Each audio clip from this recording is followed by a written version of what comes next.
कभी सोचा है दोस्तों, कुछ लोग अपनी पहली कार लेकर पछताते क्यों हैं?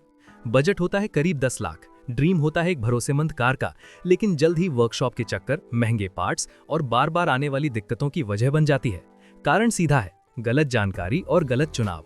आज मार्केट में कई कारें ऐसी हैं जो बाहर से तो शानदार लगती हैं, लेकिन अंदर ही अंदर मेंटेनेंस और रिलायबिलिटी में कमजोर साबित होती हैं। और हाँ, इस लिस्ट में रेनो और निसान जैसे ब्रांड्स के नाम भी बार बार सामने आते हैं।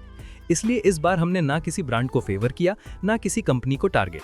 हमने सिर्फ एक काम किया, असली कार मालिकों की राय और ग्राउंड लेवल टेक्निकल डेटा को जोड़कर 2026 की टॉप 7 सबसे भरोसेमंद कार्स चुनी है। इस वीडियो के अंत तक आप खुद समझ जाएंगे कौन सी कार आपके पैसे की पूरी वैल्यू देती है और कौन सी कार सिर्फ दिखावे की है। तो अगर गलती नहीं दोहरानी है तो वीडियो को आखिर तक देखिए। चलिए फिर शुरू करते हैं। नंबर 7 की पोजीशन पर है टाटा पंच। मजबूती के मामले में इस पर कोई शक नहीं, लेकिन जब हमने असली ओनर से बात की तो कुछ ऐसी बातें सामने आईं जो इसे इस लिस्ट में ऊपर जाने से रोक देती हैं। इन कमियों पर हम थोड़ी देर में आएंगे, लेकिन उससे पहले जान लेते हैं कि आखिर क्यों 6 से 10 लाख के बजट में पंच आज भी एक स्ट्रॉन्ग ऑप्शन मानी जाती है। सबसे बड़ी बात, सेफ्टी। टाटा पंच इस सेगमेंट की एकमात्र कार है जो सबसे कम कीमत में global NCAP 5 star safety rating के साथ आती है। कीमत शुरू होती है करीब 6 लाख से, जो अपने आप में एक बड़ी बात है। डिजाइन की बात करें तो ऊंचा स्टैंड, चौड़ा लुक और मजबूत रोड प्रेजेंस आपको एसयूवी वाला फील देता है, वो भी बिना एसयूवी जैसी भारी कीमत चुकाए। बूट स्पेस मिलता है 366 लीटर का, जो इस साइज की कार में वाकई काबिले तारीफ है। लॉन्ग ट्रिप हो या हफ्ते भर का सामान, सब आराम से फिट हो जाता है। 187 मिलीमीटर ग्राउंड क्लियरेंस, मतलब स्पीड ब्रेकर हो या खराब सड़कें, पंच बिना अटके निकल जाती है। स्क्रैपिंग का टेंशन नहीं। इंजन ऑप्शन में पेट्रोल के साथ अब सीएनजी वर्जन भी मौजूद है और ट्विन सिलेंडर सेटअप की वजह से सीएनजी में भी बूट स्पेस काफी हद तक बना रहता है। माइलेज की बात करें तो पेट्रोल में करीब 20 और सीएनजी में 27 तक का आंकड़ा देखने को मिलता है। सिटी यूज के लिए साइज बिल्कुल परफेक्ट है, ना बहुत बड़ी ना बहुत चौड़ी। ट्रैफिक में चलाना और तंग जगहों में पार्क करना आसान। अब आते हैं उस हिस्से पर जिसकी वजह से पंच नंबर 7 पर रुक जाती है।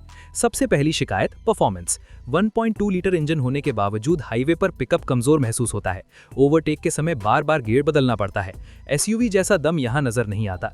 दूसरी दिक्कत, इंजन नॉइज। जैसे ही थोड़ा तेज एक्सेलरेशन देते हैं, इंजन की आवाज केबिन तक पहुंच जाती है। अगर आप साइलेंट और स्मूथ ड्राइव पसंद करते हैं तो ये बात खटक सकती है। तीसरा पॉइंट, आफ्टर सेल सर्विस। कई ओनर्स का एक्सपीरियंस एक जैसा नहीं रहा है, कहीं पार्ट्स की देरी तो कहीं शिकायतों को गंभीरता से ना लेना, जो लॉन्ग टर्म में परेशानी बन सकता है। इसके अलावा कुछ इलेक्ट्रॉनिक इश्यूज भी रिपोर्ट हुए हैं। कभी इंफोटेनमेंट सिस्टम हैंग होता है, कभी एमआईडी एरर और कुछ मामलों में पावर विंडो की गड़बड़ी। अलग अलग छोटी दिक्कतें अगर बार बार हों तो भरोसा कमजोर कर देती हैं। रियर सीट कंफर्ट की बात करें तो लॉन्ग जर्नी के लिए ये सबसे मजबूत पॉइंट नहीं है। पीछे की सीट थोड़ी अपराइट है और अंडर थाई सपोर्ट भी सीमित है। लंबे कद वाले या बुजुर्ग यात्रियों को लंबी दूरी में थकान महसूस हो सकती है। तो सवाल उठता है, क्या टाटा पंच किसके लिए सही है?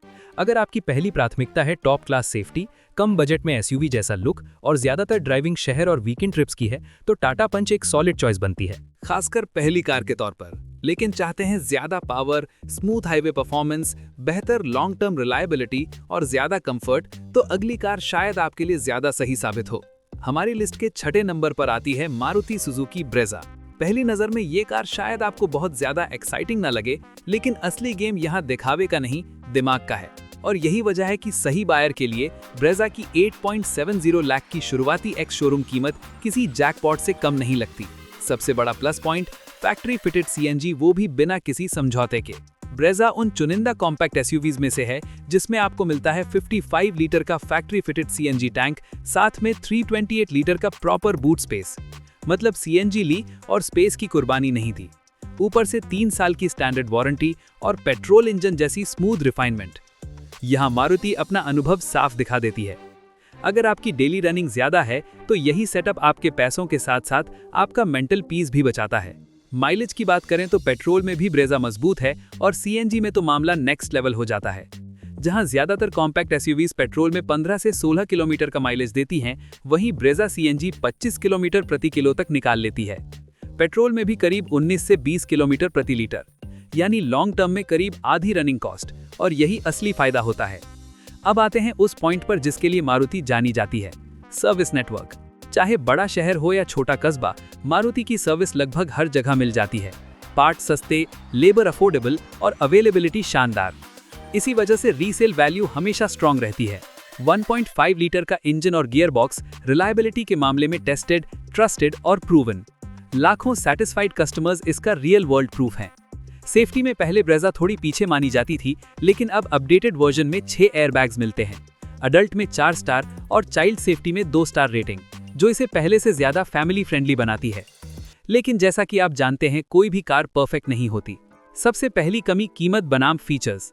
ब्रेजा का बेस वेरिएंट भले ही 8 लाख से शुरू होता हो, लेकिन अच्छे फीचर्स चाहिए तो बजट सीधे 11 से 13 लाख तक पहुंच जाता है। और तब भी कई मॉडर्न फीचर्स जो आज कॉम्पिटिटर्स स्टैंडर्ड दे रहे हैं, वो यहाँ मिसिंग रहते हैं। दूसरी कमी, इंजन ऑप्शन। पूरी लाइनअप में सिर्फ एक ही 1.5 लीटर नेचुरली एस्पिरेटेड इंजन। ना टर्बो का मजा, ना डीजल का टॉर्क। जिन बायर्स को चॉइस चाहिए, उन्हें ये थोड़ा लिमिटेड लग सकता है। केबिन की बात करें तो बाहर से कार प्रीमियम दिखती है, लेकिन अंदर बैठते ही हार्ड प्लास्टिक और एवरेज फिनिश नजर आने लगती है। 10+ के प्राइस टैग पर यह एक्सपीरियंस थोड़ा बेसिक लगता है। फीचर्स और टेक्नोलॉजी की रेस में भी ब्रेजा पीछे रह जाती है। जहां आज कई कारें 360 degree camera, ADAS, ventilated seats और वायरलेस अपडेट्स दे रही हैं, वहीं ब्रेजा अब भी ट्राइड एंड टेस्टेड सेटअप पर टिकी है। फ्यूचर रेडी बायर्स को ये थोड़ा आउटडेटेड फील दे सकती है। ड्राइविंग एक्सपीरियंस कंफर्टेबल और स्मूथ है, लेकिन एक्साइटिंग नहीं। खासकर AMT गियर बॉक्स थोड़ा लेजी फील देता है। जो लोग परफॉर्मेंस की उम्मीद रखते हैं, उन्हें ये कमजोर लग सकती है। तो आखिर सवाल वही, क्या ब्रेजा लेनी चाहिए? अगर चाहते हैं एक practical compact SUV, low maintenance, मजबूत resale value, factory fitted CNG और भरोसेमंद सेफ्टी, तो ब्रेजा एक स्मार्ट और टेंशन फ्री इन्वेस्टमेंट है। लेकिन अगर चाहिए प्रीमियम केबिन फील्ड, ढेर सारे मॉडर्न फीचर्स या फन टू ड्राइव कैरेक्टर, तो आगे आने वाली कारें आपको ज्यादा खुश कर सकती हैं। अब बढ़ते हैं हमारी लिस्ट की 5वीं पोजीशन पर, जहां खड़ी है होंडा अमेज। अक्सर लोग अमेज को पहली नजर में नॉर्मल सी सेडान समझकर आगे बढ़ जाते हैं, लेकिन असली सच्चाई तब सामने आती है जब आप इसके रियल ओनर्स से बात करते हैं। हैरानी की बात यह है कि इन ओनर्स के पास शिकायतें गिनाने के लिए ज्यादा कुछ होता ही नहीं। करीब 8 लाख की एक्स शोरूम कीमत से शुरू होकर अमेज एक ऐसी सेडान बन जाती है जो शांति से अपना काम करती है, बिना ड्रामा, बिना नखरे। नई अमेज का लुक पहले से कहीं ज्यादा मैच्योर और प्रीमियम है। Bold chrome grille, sharp DRLs और पीछे सिटी से इंस्पायर्ड एल लाइट्स, पूरा डिजाइन क्लासी और कॉन्फिडेंट लगता है। लेकिन अमेज की असली पहचान है इसका CVT गियर बॉक्स। ये कहना गलत नहीं होगा कि इस सेगमेंट में सबसे स्मूथ पेट्रोल CVT यही मिलता है। कोई झटका नहीं, कोई खिंचाव नहीं, बस एक्सेलरेटर दबाइए और शहर की ट्रैफिक में आराम से बहते रहिए। नए ड्राइवर्स और सीनियर सिटीजन्स के लिए ये बहुत बड़ा कंफर्ट प्लस बन जाता है। बूट स्पेस की बात करें तो 416 लीटर, जो सब 4 मीटर कार में वाकई बहुत रेयर है। लंबा सफर हो या शॉपिंग, स्पेस की कमी महसूस नहीं होती। रियर सीट कंफर्ट एक असली सेडान जैसा है। सीट्स प्रॉपर रिक्लाइंड हैं, लेग रूम और हेड रूम सेगमेंट में बेस्ट। लंबी दूरी पीछे बैठने वाले भी थकान महसूस नहीं करते। अब आते हैं अमेज के सबसे मजबूत पॉइंट पर, होंडा की रिलायबिलिटी। कम से कम 10 साल की tension free ownership, major breakdown, random electronic failure या बार बार वर्कशॉप विजिट, ऐसी शिकायतें नाम मात्र की हैं। लो मेंटेनेंस और हाई डिपेंडेबिलिटी, यही तो होंडा की पहचान है। लेकिन कमियां भी हैं और उन पर बात करना जरूरी है। सबसे बड़ा सवाल, सेफ्टी। पुरानी अमेज को ग्लोबल एनकैप में सिर्फ 2 स्टार मिले थे और नई अमेज का अभी तक क्रैश टेस्ट नहीं हुआ है। जहां पंच और ब्रेजा 4 और 5 स्टार ला चुकी हैं, वहीं अमेज की अनटेस्टेड सेफ्टी कई फैमिली बायर्स को सोचने पर मजबूर करती है। रोड परफॉर्मेंस की बात करें तो शहर में ये कार बेहद स्मूथ है, लेकिन हाईवे पर ओवरटेकिंग के समय पावर की कमी महसूस होती है। CVT थोड़ा स्लो रिस्पॉन्ड करता है और हाई स्पीड स्टेबिलिटी पूरा कॉन्फिडेंस नहीं देती। जो लोग बार बार लॉन्ग हाईवे ट्रैवल करते हैं, उनके लिए ये एक कंसर्न हो सकता है। और एक बड़ी लिमिटेशन, CNG का कोई ऑप्शन नहीं। आज के समय में जब पंच और ब्रेजा फैक्ट्री फिटेड CNG दे रही हैं, अमेज सिर्फ पेट्रोल तक सीमित है। मैक्सिमम माइलेज करीब 19 किलोमीटर प्रति लीटर, जो ज्यादा रनिंग वालों के लिए कम पड़ सकता है। तो सवाल वही, क्या अमेज आपके लिए सही है?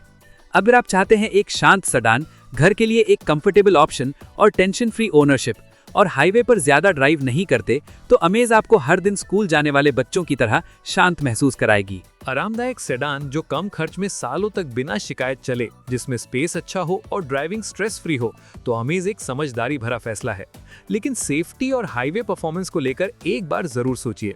अब आते हैं हमारी लिस्ट के नंबर 4 पर, टाटा नेक्सॉन। एक समय था जब नेक्सॉन सिर्फ सेफ्टी की पहचान मानी जाती थी, लेकिन नई फेसलिफ्ट के साथ करीब 8 लाख की शुरुआती कीमत में ये अब एक कंप्लीट पैकेज SUV बन चुकी है। डिजाइन ऐसा कि नजर अपने आप रुक जाए। Sharp LED DRLs, slim headlamps और बोल्ड स्टांस। नई नेक्सॉन एक सच्चा डिजाइन स्टेटमेंट है। ड्राइविंग में ऑल राउंड कॉन्फिडेंस देती है, चाहे पहाड़ी रास्ते हों या खराब सड़कें। सस्पेंशन ट्यूरिंग आपको निराश नहीं करती। 208 मिलीमीटर ग्राउंड क्लियरेंस इस प्राइस में best in class. Speed breaker हो या ऊबड़ खाबड़ रास्ता, रुकने की जरूरत नहीं। बूट स्पेस मिलता है 382 लीटर का, जो फैमिली ट्रिप्स और लॉन्ग जर्नी के लिए काफी प्रैक्टिकल है। और सेफ्टी, नेक्सॉन वो कार है जिसने इंडिया में पहली बार 5 स्टार ग्लोबल एनकैप रेटिंग दिलाई थी। फैमिली बायर्स के लिए ये आज भी एक बहुत बड़ा भरोसा है। फीचर्स की बात करें तो नेक्सॉन अब पूरी तरह अपडेटेड है। 10.25 inch touch screen, digital console, 360 degree camera, wireless Android auto और एप्पल कारप्ले, वेंटिलेटेड सीट्स और सनरूफ, लगभग सब कुछ मिल जाता है। कॉम्पैक्ट साइज के बावजूद अंदर बैठते ही एसयूवी वाला फील आता है। ऊंची सीटिंग, वाइड विजिबिलिटी और अच्छा कंफर्ट। सब 4 मीटर होने का एहसास ही नहीं होता। लेकिन कमियां यहाँ भी हैं। सबसे पहले क्वालिटी कंसिस्टेंसी। हर नेक्सॉन एक जैसी नहीं निकलती। कुछ यूनिट्स में पेंट फिनिश डल, कहीं डोर अलाइनमेंट का इशू, तो कहीं इंटीरियर फिटिंग थोड़ी लूज। टाटा की क्वालिटी अब भी पूरी तरह परफेक्ट नहीं है। और दूसरा बड़ा पॉइंट, माइलेज। सिटी में नेक्सॉन का एवरेज अक्सर 10 से 12 तक सीमित रहता है। डेली ज्यादा चलाने वालों के लिए ये बिल्कुल भी आइडियल नहीं। लेकिन अब जरा रुकिए, क्योंकि अब जो बची हैं हमारी टॉप 3 कार्स, वो लगभग हर एंगल से बहुत ज्यादा बैलेंस्ड हैं। हालांकि उनमें से एक कार के कुछ पॉइंट्स ऐसे हैं जो कई लोगों को बिल्कुल पसंद नहीं आते। तो चलिए अब शुरू करते हैं असली मुकाबला। अब कहानी पहुंचती है उस कार पर जो 10 लाख के बजट में अपने कॉम्पिटिटर्स के लिए सीधा सिरदर्द बन चुकी है, XUV 3XO। जो बाकी ब्रांड्स 10 से 12 लाख में भी नहीं दे पा रहे, तो मुकाबला अपने आप एक तरफा हो जाता है। डिजाइन और रोड प्रेजेंस की बात करें तो XUV 3XO को नजरअंदाज करना नामुमकिन है। इसमें मिलता है 1.2 लीटर टर्बो पेट्रोल इंजन, जो जनरेट करता है करीब 130 BAP की पावर और 230 न्यूटन मीटर से ज्यादा टॉर्क। मतलब ओवरटेकिंग हो, हाईवे क्रूजिंग हो या गाड़ी फुली लोडेड हो, ये SUV चलती नहीं, दौड़ती है। परफॉर्मेंस के मामले में 10 लाख के अंदर इसका कोई सीधा मुकाबला नहीं। फीचर्स की बात करें तो यहां महिंद्रा ने कोई कसर नहीं छोड़ी। 10.25 इंच की dual screen, advance level 2 360 degree camera, इस सेगमेंट की सबसे टेक्नोलॉजी लोडेड SUV यहीं बन जाती है। सेफ्टी में भी XUV 3XO पूरी तरह तैयार है। ग्लोबल एनकैप में 5 स्टार रेटिंग, कई airbags, ESP, tyre pressure monitoring system और महिंद्रा का सॉलिड बॉडी स्ट्रक्चर, ये सब सिर्फ कागजों के लिए नहीं, रियल वर्ल्ड प्रोटेक्शन के लिए है। इंडियन कंडीशंस को ध्यान में रखकर हर तरह के रोड, हर मौसम और हर स्पीड ब्रेकर पर इसे टेस्ट किया गया है। 2001 मिलीमीटर ग्राउंड क्लियरेंस और बैलेंस सस्पेंशन इसे प्रैक्टिकल भी बनाते हैं। लेकिन अब बात करते हैं उन कमियों की जो जानना जरूरी है। सबसे पहला पॉइंट, सर्विस एक्सपीरियंस। महिंद्रा ने प्रोडक्ट तो बहुत स्ट्रॉन्ग दिया है, लेकिन सर्विस हर जगह एक जैसी भरोसेमंद नहीं है। कुछ ओनर्स को डिले, गलत डायग्नोसिस और पार्ट्स की वेटिंग जैसी दिक्कतें अभी भी फेस करनी पड़ती हैं। दूसरी बात, रिफाइनमेंट। इंजन पावरफुल है लेकिन पूरी तरह साइलेंट नहीं। लो स्पीड पर हल्की वाइब्रेशन और इंजन साउंड महसूस होती है। नेक्सॉन या बलिनो टर्बो जैसी स्मूथनेस यहाँ नहीं मिलती। और तीसरा, इंटीरियर स्पेस। बाहर से गाड़ी जितनी मस्कुलर दिखती है, अंदर से उतनी खुली नहीं लगती। खासकर रियर सीट पर कुछ पैसेंजर्स को थोड़ा टाइट फील हो सकता है। तो निष्कर्ष साफ है, अगर आप चाहते हैं 10 लाख में प्रीमियम लुक, जबरदस्त परफॉर्मेंस, लेटेस्ट टेक्नोलॉजी और ऐसा स्टाइल जो भीड़ में सबसे अलग दिखे, तो XUV 3XO आपके लिए ही बनी है। अब आते हैं हमारी लिस्ट की दूसरी सबसे खास कार पर, स्कोडा काइलैक। और यहाँ मैं साफ साफ कह दूं, ये गाड़ी सबके लिए नहीं है, लेकिन जो इंसान एक बार इसे चला ले, उसे बाकी कारें थोड़ी फीकी लगने लगती हैं। करीब 8 लाख एक्स शोरूम से शुरू होने वाली काइलैक डिजाइन से ज्यादा ड्राइविंग फील पर फोकस करती है। इसकी सबसे बड़ी ताकत है इसका 1.0 लीटर TSI पेट्रोल इंजन। करीब 114 PS पावर और 178 न्यूटन मीटर टॉर्क के साथ ये कार 0 से 100 की स्पीड लगभग 10 सेकंड में पकड़ लेती है। मतलब हर गियर शिफ्ट पर आपको मजा आएगा। ये गाड़ी ड्राइवर को खुश करने के लिए बनाई गई है। सेफ्टी के मामले में स्कोडा कोई समझौता नहीं करती। भारत एनकैप में 5 star, 6 airbags, ESC, hill hold, TPMS और 25 से ज्यादा सेफ्टी फीचर्स। फैमिली हो या एडवेंचर, यहाँ सुरक्षा टॉप लेवल की है। टेक्नोलॉजी और प्रीमियम फील यही काइलैक की पहचान है। वायरलेस एंड्रॉयड ऑटो और Apple CarPlay, 8 inch digital instrument cluster, segment first ventilated electric sunroof, cruise control, features की कोई कमी नहीं लगती। स्पेस और प्रैक्टिकल यूज में भी काइलैक काफी मजबूत है। 446 लीटर का बड़ा बूट, 190 मिलीमीटर ग्राउंड क्लियरेंस और सब 4 मीटर साइज। सिटी ड्राइव हो या खराब रास्तों की ट्रिप, टेंशन खत्म। लेकिन अब बात करते हैं उन बातों की जो हर किसी को पसंद नहीं आएंगी। सबसे पहले इंजन ऑप्शन। काइलैक सिर्फ पेट्रोल में आती है, ना डीजल, ना सीएनजी, ना कोई दूसरा विकल्प। माइलेज की बात करें तो हाईवे पर मैक्स करीब 19 किलोमीटर प्रति लीटर, लेकिन सिटी में अक्सर 12 से 13 तक ही सीमित रहता है। डेली ज्यादा चलाने वालों के लिए ये कंसर्न बन सकता है। दूसरा बड़ा मुद्दा, मेंटेनेंस। स्कोडा की सर्विस और पार्ट्स सस्ती नहीं होती। लॉन्ग टर्म में ये कार जेब पर थोड़ा भारी पड़ सकती है। तो सवाल वही, काइलैक लेनी चाहिए या नहीं? अगर आप एक कार नहीं, एक फीलिंग खरीदना चाहते हैं जहां ड्राइविंग का मजा, प्रीमियम बिल्ड ऑन सेफ्टी सबसे ऊपर हो और रनिंग कॉस्ट थोड़ी ज्यादा होने से फर्क नहीं पड़ता, तो काइलैक आपके लिए एक शानदार चॉइस है। और अब पहुंचते हैं हमारी लिस्ट की नंबर 1 कार पर, मारुति सुजुकी डिजायर। ईमानदारी से कहें तो 10 लाख के अंदर ये उन गाड़ियों में से है जो कागजों पर जितनी साधारण लगती हैं, असल जिंदगी में उतनी ही ज्यादा समझदार साबित होती हैं। अक्सर लोग डिजायर को देखकर आगे बढ़ जाते हैं, लेकिन जो लोग इसे खरीदते हैं वो लंबे समय तक अपने फैसले से खुश रहते हैं।